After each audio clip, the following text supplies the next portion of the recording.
investing is an event.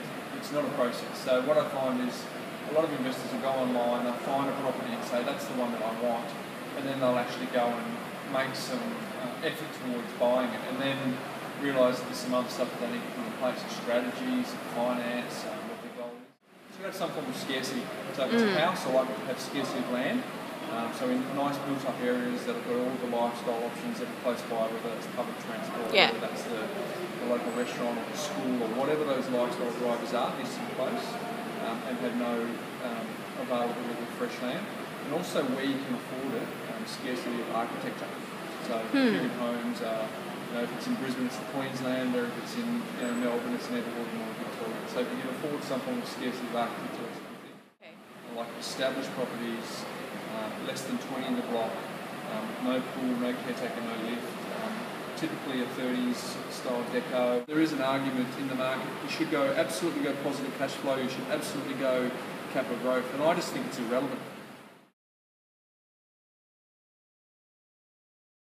Paid $199,940 for it.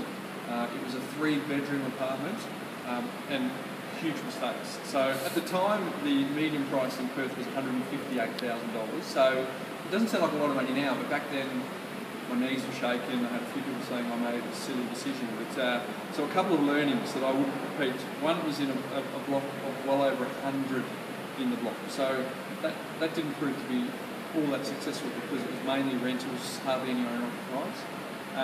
Secondly, I bought it in partnership with someone else, which meant that I owned a portion of the property, but I was considered to have 100% of the debt.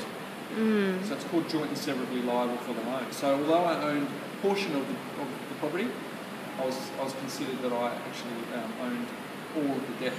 And that actually had borrowing capacity constraints when I went to buy my second and subsequent property. So, and then the third thing was it was in 3 towers, and the tower that I bought in actually didn't have the lift in the tower, but I was paying body corporates that had to service the lift.